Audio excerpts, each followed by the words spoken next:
islands are a big issue when it comes to climate change.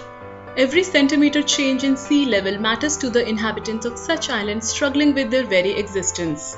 With rising temperatures and climate change, the rise in the sea level has become much more real. And this is a significant concern for Australia, with about half the population living within 7 kilometers of the coast. Keeping in mind this imminent threat, in 2007, the Council of Australian Governments identified as a national priority the need for a fit-for-purpose coastal digital elevation model to assess the potential impacts of rising sea levels.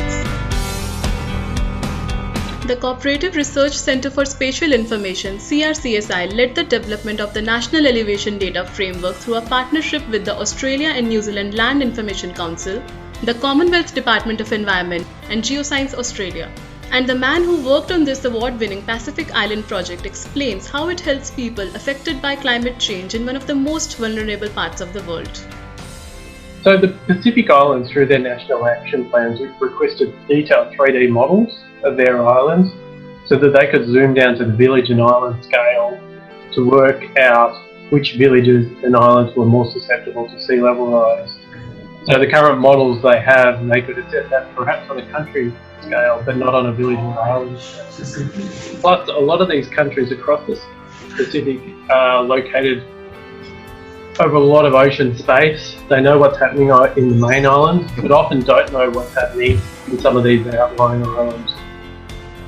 Dr. Nathan Quadros and NGIS Australia's Nathan Eaton attended COP21 as part of the Momentum of Change Award. The two Nathans also presented their project at the Paris meet.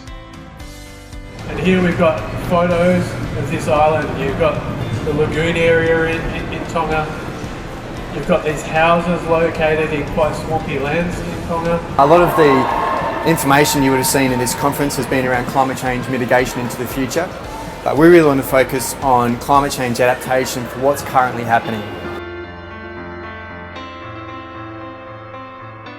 There was a little bit of negativity about an agreement, but everyone just talked about how well the French were handling the negotiations, and everyone was very positive of an agreement. We know now in hindsight that quite a good agreement was struck, and they had every right to be quite positive, but during it and throughout it, everyone was so positive, and I think that atmosphere really added to the agreement that was reached in the country.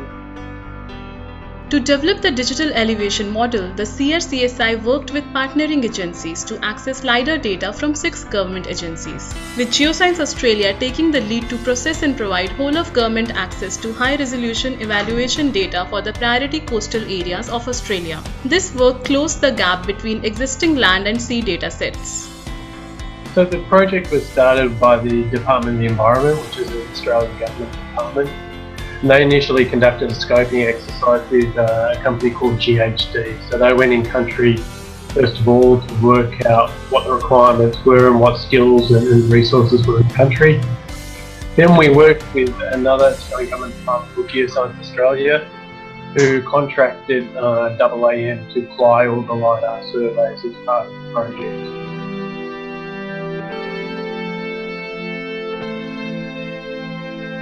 These models allowed the creation of coastal inundation models to provide a risk assessment of priority coastal areas at the required village and island scale.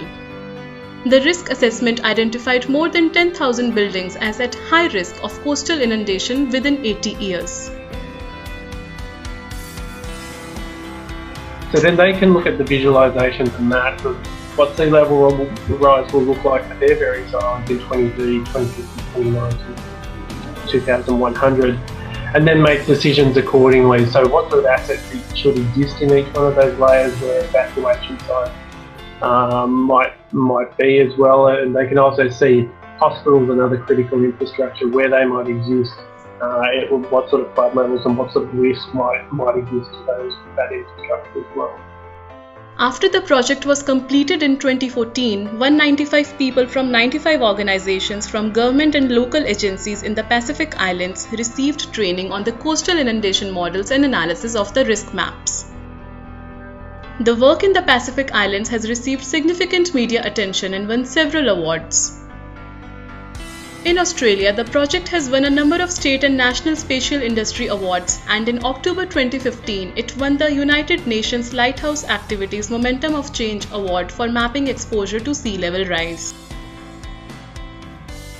Climate initiatives have most of the time been focused toward energy concerns, but issues like deforestation, urbanization, and island nation do not get much attention.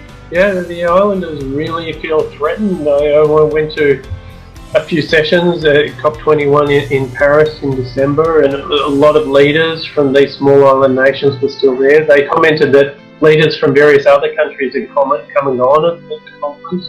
The leaders of these small islands were all there for the entirety of COP21. It is a major issue when you've got a small island with not much land on it. If you lose a small percentage of that, it has a real impact on your island. A lot of these populations exist at the coast, and we all know that some of these are particularly threatened islands like Kiribati or Tuvalu or even the Marshall Islands. They're only a couple of metres above sea level. A 1 metre rise in sea level is a major impact on these islands. However, the Pacific Islanders are demanding that more to be done by the internal community to assist them in mitigating and adapting to climate change.